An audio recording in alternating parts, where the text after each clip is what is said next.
All right, welcome back, everybody. This is the No Money Real Estate Podcast, and I have an incredibly important show for you today. And I think this will be one of the most entertaining shows that I've ever had the fortune to do, because today I'm joined by my friend Navtaj Chandhoke, who is a 38-year real estate professional, probably more than that. We're going to talk about what we should expect in the next year in real estate investing in Canada and several things that you don't know. We're going to get started right after this. Hey, my name's Ken Dunn, and I'm a real estate investor. I want to welcome you to the No Money Real Estate Podcast. On this show, I'm going to interview elite level real estate investors from all over North America. And I'm going to help you to see one thing that all successful real estate investors have in common. They build their portfolios without using a dime of their own money. I've got a portfolio of $300 million in real estate. That includes resorts, apartment buildings, commercial buildings, and I built the entire portfolio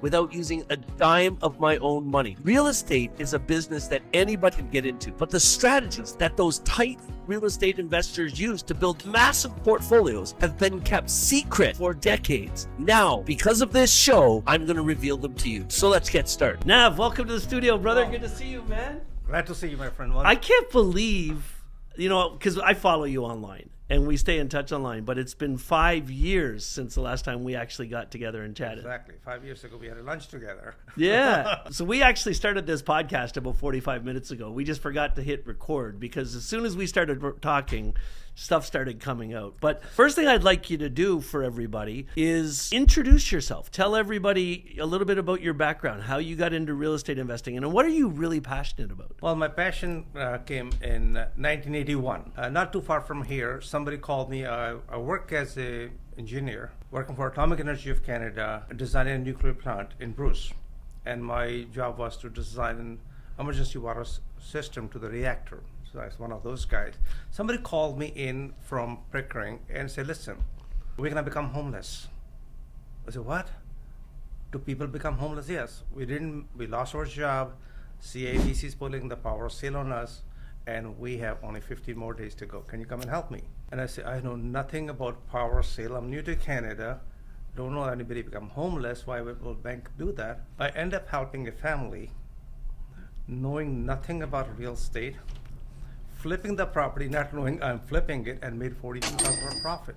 So you sold it before they lost it. The fun part was that the person we found was the next door neighbor who wanted to buy it from them. Wow. Now, the essence was, when I was doing all this, I came to know exactly how the power sale works. Then after that, the year is 1981. Interest rate, first mortgage, 22%. Freaking crazy. Okay, one of the highest interest we ever had in the history. And all of a sudden, I found a system.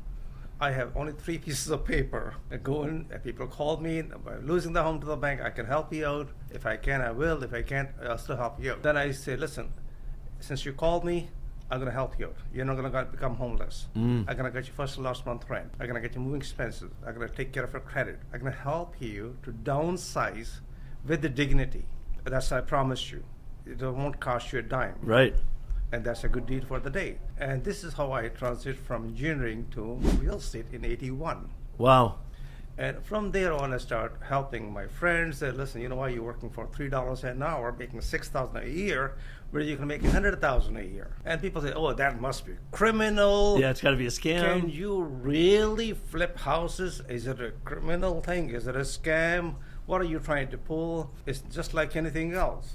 You buy a T-shirt from China for $2, you sell for $20. Is it a crime? Yeah, I'm simply it's wholesaling business. it.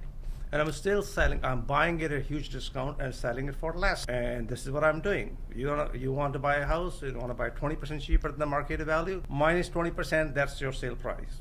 Whatever I buy, it is my business. But I'll give you full disclosure. I have nothing to hide. Yeah. And this is how the whole thing began.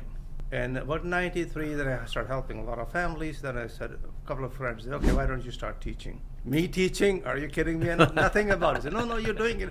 I said, all I have a cookie cutter approach. The fun part was, the most challenging part was, when I started doing it, everybody said, oh, I don't think so. I went to about 12 different lawyers. Everybody said, are you crazy? I said, that's my name. Are you stupid?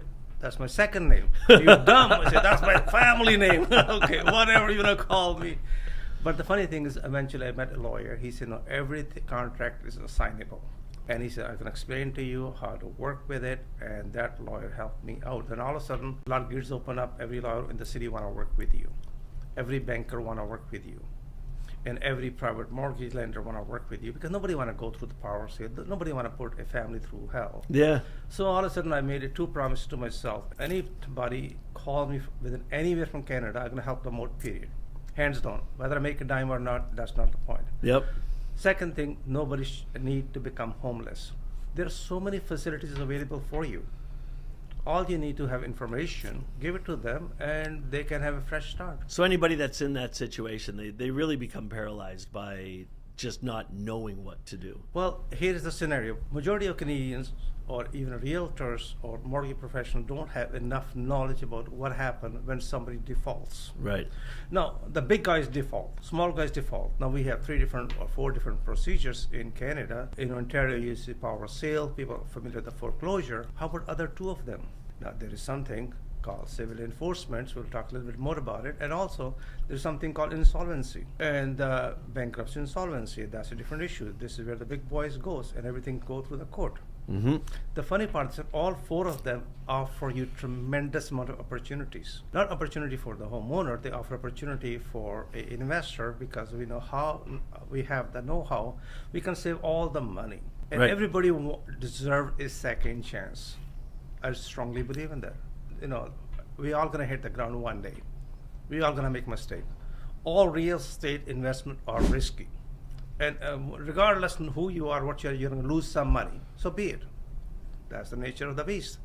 There's no such thing that we're going to win every time. There's no such thing every time you shoot the puck and score a goal. So be it. You know, I'm listening to you, and I'm being reminded how much you actually know about real estate. You know, there's some people out there that call themselves the godfather of real estate, the uncle of real estate. You should be the god of real estate because you know it that well. If you were thinking about people that were brand new, regardless of what they did before, maybe they had a job, maybe they had a business, but they were just getting into real estate, what would you advise them to start by doing? What type of real estate would you tell them to get into? Number first thing I would suggest, they must invest in their own self, education. Come to Dunn, attend this seminar. He offered tons of information for free. Then he offered you those incredible opportunities. Hey, you want a hand-holding? He had opportunity for you. Just go for it. Third thing is, don't just go in with a greed factor. Don't go in because everybody's doing it. It's a herd mentality. Yeah.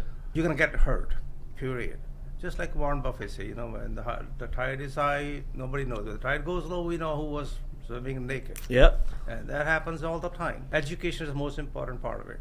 3 aspects of real estate. Number 1, taxes. Investment properties should never be done with your own capital. Right. It should be done as a different entity altogether. You can lend the money to your own investment corporation. Taxes are the biggest thing we all face. Third thing is the banks. Then if you make money, there are other things you have to be careful with. Now, don't buy a piece of property with only one thing. Like, you should have several different strategies. Are you in for short term, mid term, or long term? Mm-hmm. I recommend people, hey, listen, do it in all 3 different ways. Some things, you cannot manage, flip it, or sign it, fractional ownership, whatever you want to do. Midterm is you want to fix and flip it, or you just want to do what we call wholetailing. Just put a little lipstick and there you go, clean it up. Yep. There it goes, make some money. Third one is you want to buy and hold forever. 10 year, 20 year, 30, until the property has multiplied 10 times, 20 times, or 30 times. So I say something a lot that sounds like it's contradicting what you're saying, but I don't think it actually is. So I tell people, whenever you're getting into any type of real estate deal, don't ever get into a deal unless you know how you're going to get out of the deal. But you said something that was just different. You said there's all kinds of options, but I think what you're telling me is know what your options are, because you might have a plan to sell this property, but if market tanks when you're in the middle of selling it and you can't sell it, know what your other options are. Exactly. So what you're talking about is called multiple exit strategies. So don't have only one door to get out. Have multiple options. Have your preferred way, but know what the backups are. Exactly. Now, here is something very cute, and a lot of people are going to find it very fascinating. We had an investor who was losing tons of money. and he didn't want to sell it. Then what he did is he brought some investors who were looking for a negative cash flow. Wow. It served them both. Both came as winners. Funny So enough. explain what you mean by that, because there's going to be people listening to this that don't know what that means. You found investors who are looking for negative cash flow? Yes. What does that mean? Those people who have high income. And high profits already. No, they don't have any profits. They're paying too much taxes. For them, it's a tax shelter. So they're looking for a negative cash flow. For example, you're upgrading it or doing something to it, and they will put that money. They don't need any positive cash flow. They don't mind supplementing it every month because they can write it off against their taxes. But they know the long term it's going to be a better property. On the long-term basis, they have different strategies, and they know when to exit out of it, or they want to exit on a partial basis. They don't want to sell it all. They will sell the 10% share, 20% share, depending upon exactly how the finances is going to be. So I know you really believe that if somebody's brand new, house flipping is a really good option for people because they can make some cash at the same time as they're doing it. But what fascinates me about you is the thought that you've put into and the ways you've figured out to really find incredibly discounted properties. Well, this is about 20 different techniques in Canada. And one thing I'd like to share with you. And you're going to challenge me. I want you to challenge me how to buy properties in Canada at 97% discount. Legally, morally, ethically. And you can go home and sleep like a baby. Are you going to tell us right now how to do this? Yes, I can. Okay. Here's the best part of it. People heard about the tax liens. Yep. In 10 different provinces, 3 territories, we have the same law under the Municipal Act. So let's talk about Ontario. Municipal Act 2001. It says very clearly, if you're a property owner, your property taxes are approximately 1% of its value. Second year, third year, the city have the right to sell your property asking the minimum bid of 3%. Only the amount of taxes owing. Hundreds of thousands of properties go for sale every year, all across Ontario, all across Canada. There is a lot of things you have to be careful. One mistake is too many. Most of the properties are free and clear. Really? Otherwise, the bank will not let it go to tax sale. They'll take it over themselves and do a foreclosure sale. Every time you make a mortgage payment to a bank, you're paying principal, interest, and taxes. Yeah. Because the bank's going to say, I'm going to pay the taxes.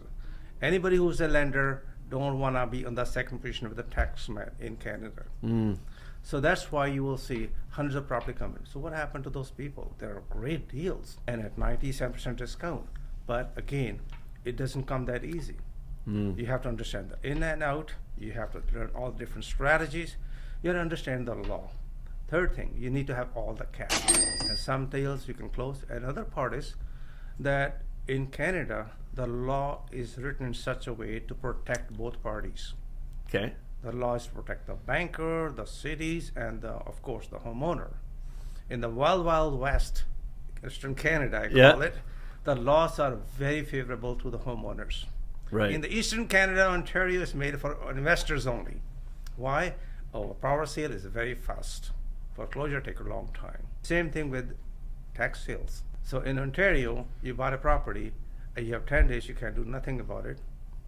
After 10 days, the property is yours if they don't come back. In BC, they have 1 full year. Let me tell you an interesting story. 2014, a condo in Vancouver, market value $370,000, sold for auction for $1,600. $1,600? Yes. Wow. Now the owner had 1 year to come back. But just imagine there was no other bidder. You're the only one. Yeah. I say, I got a $1,600 right here. Here's the cash, here's the proof, and that's my final offer. So that's how it works. Do you ever know what happened there? Did he pay the $1,600 and the owners came back and claimed it? Came back. No, we teach investors to find the owner and pay it back and buy it from the owner. And give the owner more money. Otherwise, you're going to get nothing. Oh, wow. The owner becomes homeless. They lost everything. They're going to get nothing out of it.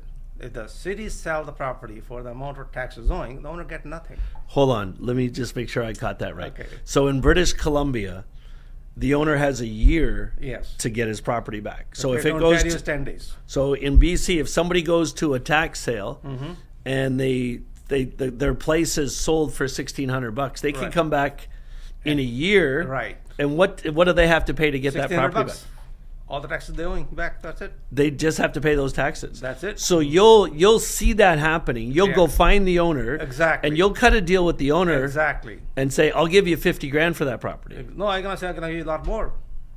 Listen, buddy, you're gonna get nothing. Your condo worth 370.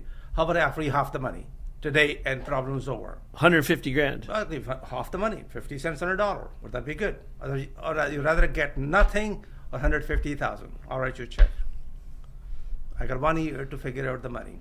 That's fascinating. You could create a whole business around that. Exactly. Well, there are a lot more opportunities. The same thing, we're going to go a little bit further when we talk about civil enforcements.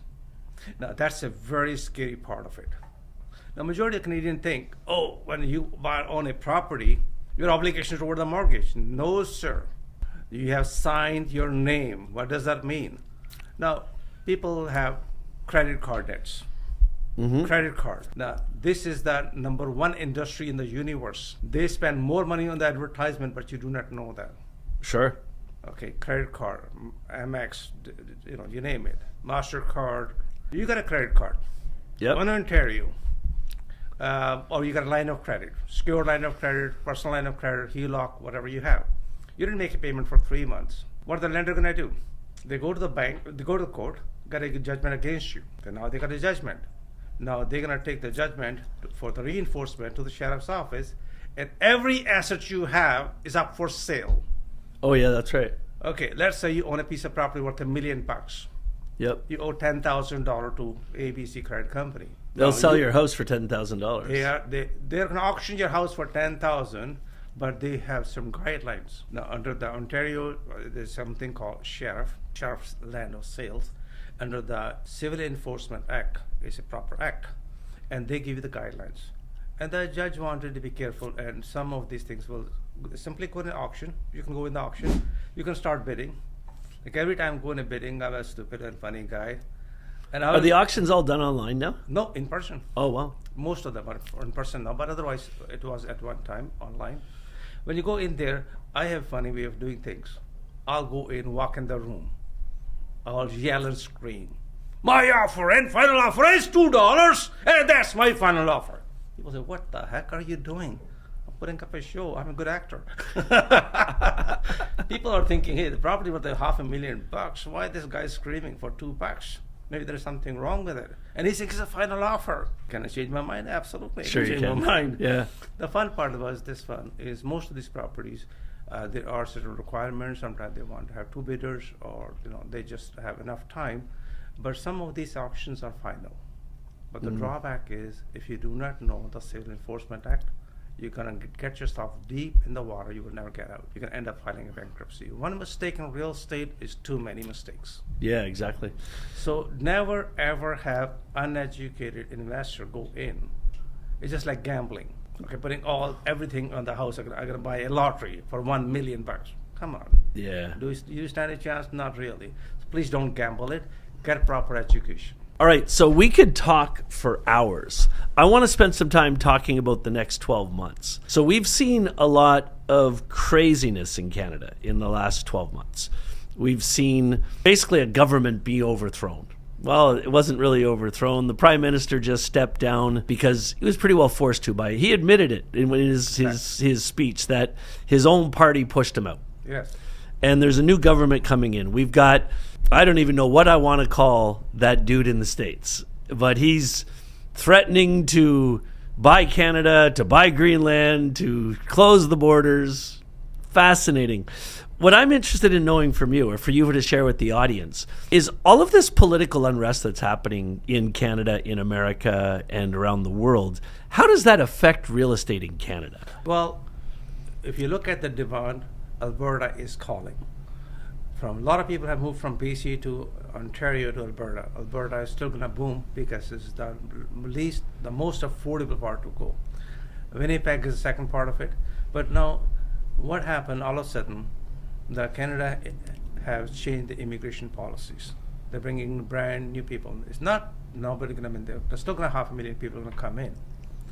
Baby boomers are retiring. I'm a baby boomer. Anybody born after Second World War. Mm-hmm. So we're in the same boat. The real estate thing is always changing. And I do believe that in Vancouver and Toronto, this is going to become more expensive. Toronto become a new Manhattan of Canada. Now we also have other industries popping in, technology, artificial intelligence. Remember, Canada's economy was based upon natural resources. Sure. Now it's knowledge based, it's AI. Now it's easier for somebody to hire a technology or an internet or IT engineer in Toronto, paying them $70 an hour compared to paying $70 Americans. It's much cheaper. Yep. At the same distance. Mm-hmm. So there's a huge demand for it, and there are a lot of high-paying jobs. Apart from our mining industry to other industries, Canada is wide, and majority of very large corporations from all over the universe want to invest in commercial real estate. Mm. The three best industries, in my opinion, gonna be of residential, regardless, no matter which way you go. Recreational properties, what you do extremely well. Third thing is industrial, and number fourth is again cold storage, food, Right. and they're gonna boom regardless. Now, if we look at the Canadian real estate, 1969 to 2019, 50 years, average real estate property has gone up by 8% compounded. And no other investment have done better than this. On top of that, you are able to leverage it. So in my opinion, Canadian real estate is going to be stabilizing. There will be few pockets which are going to be suffering. Yep. For example, some areas where industries have moved. But in my opinion, 2022, after March, we have the biggest decline. That was, you can see, or adjustment, whatever you want to call it. The market is coming back. Interest rate is going to be quite stable. Of course, there will be always some trouble with politics or international level or the wars and crime or whatever, but that does not really affect much. I strongly believe with the shortage of housing in Canada will be, again, in a huge demand for next 10 years. So you'd mentioned something else to me earlier before we got on this that I want to come back to, because I think this is a brilliant strategy. When we look at residential real estate, getting into the rental game, it's really hard. It's impossible at today's rates to buy a house, renovate it, put some lipstick on it, rent it, and make enough money renting a house to cover the financing on it. How do you do residential real estate in Canada today and actually make money? Excellent question. January 15th, this year, 2025, federal government want to give you $80,000 at 2% interest for 15 years. Would you take the money? Yeah, what's it for? To add up another rental unit in your residential property all across Canada.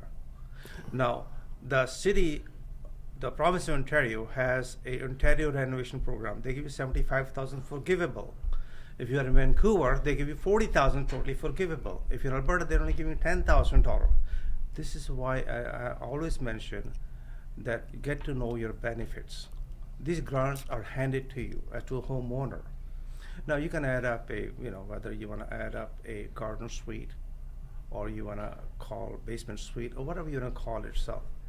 Now, our real estate industry have shifted.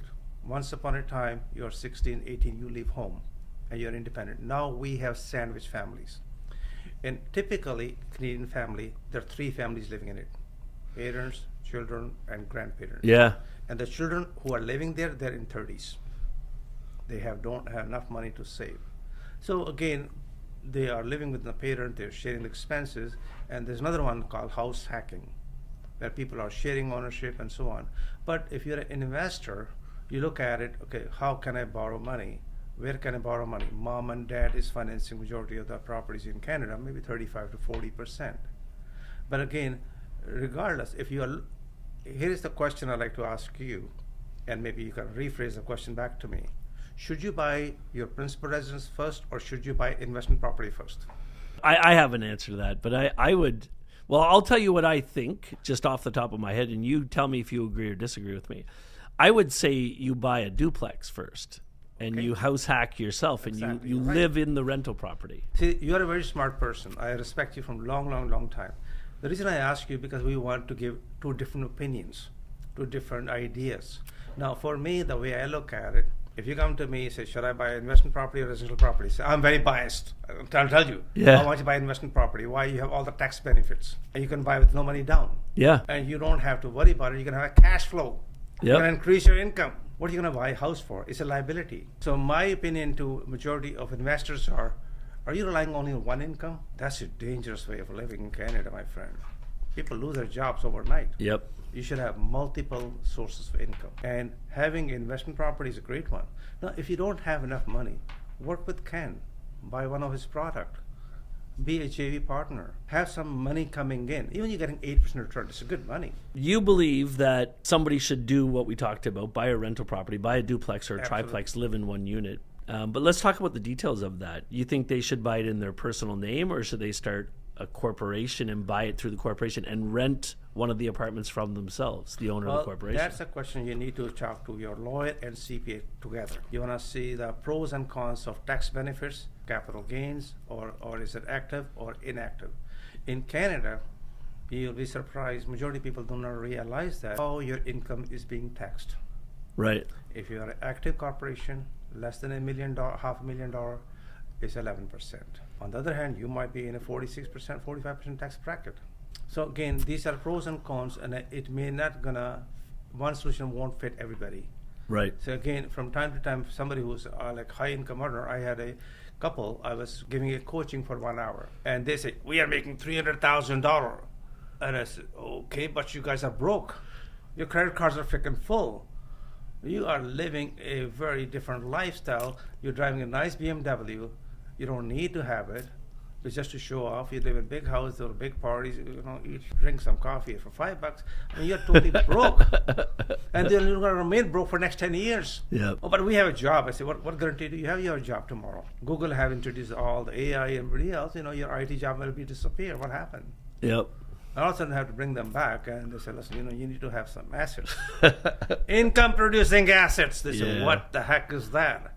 Tangible. What do you mean tangible? Tangible income producing. And then they realize it and say, how can we do that? And the fun part was they were able to qualify, and they're able to get 100% financing. Here's another part of it. Again, I want to talk to you. This is we didn't discuss at all. A lot of our students, whether yours or mine, you teach a lot, that they think they cannot get 120% financing from the bank. Legally, morally, ethically, full disclosure, no hanky-panky ever. Don't even think about it. Now, there are program, it's called Purchase Plus. Yep. Okay. So Purchase Plus program is approved by CMHC. It's available all across Canada. You buy a piece of property worth $100,000, you need about $20,000 worth of repair. You only have 5% down. You tell the bank, hey, listen, this is what I want to do, and the bank will finance 120% with 5% down. Yep. And now this is the cheapest way to borrow money in Canada is always a first mortgage. Always a first mortgage. Second thing, take full advantage of it. There's so many programs available. You're a first-time home buyer, check with the city. Hey, is there any forgivable down payment available for me? Is there any land transfer tax? Is HST refundable? There are many different techniques to it. And fun part of this one right now, today, as we speak, Ford just announced from province of Ontario. Premier Ford said, listen, today I'm going to issue that if you are going to do something in your house and it's going to be energy saving, I'm going to give you a grant. Wow. And, there are a lot of programs available. There are about 250 different grants available for Canadian real estate homeowners and investors. And the fun part of this one, I wrote a book. I don't sell it for less than $250.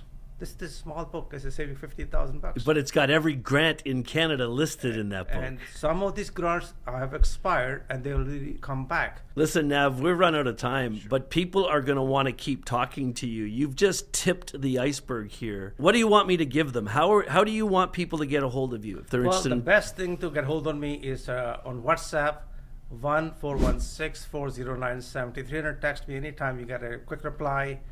And as a special thanks to Ken, we're going to send you a special gift. You can join our networking meeting at no cost. Oh, that's amazing. Yeah, just say Ken Dunn have referred me. So we're going to put this in the show's notes, but the number to WhatsApp him is 416-409-7300. Listen, I've had a chance to meet some of the biggest names in real estate in the world, but in this country, in Canada, I know very few people that know much about this game as the man we're talking to right now. Nav, thanks for being here, so much. brother. Appreciate it, Ken. Good to see you as well. If you guys are interested in chatting with the man, then WhatsApp him. He's one of the only people I know of his stature that will take the time to talk to anybody that reaches out to him. And if you love the No Money Real Estate Podcast, then do me a favor, subscribe to the channel on YouTube, get into the podcast show, give us that 5-star review, and we'll keep bringing you these fun and amazing shows. We'll see you next time.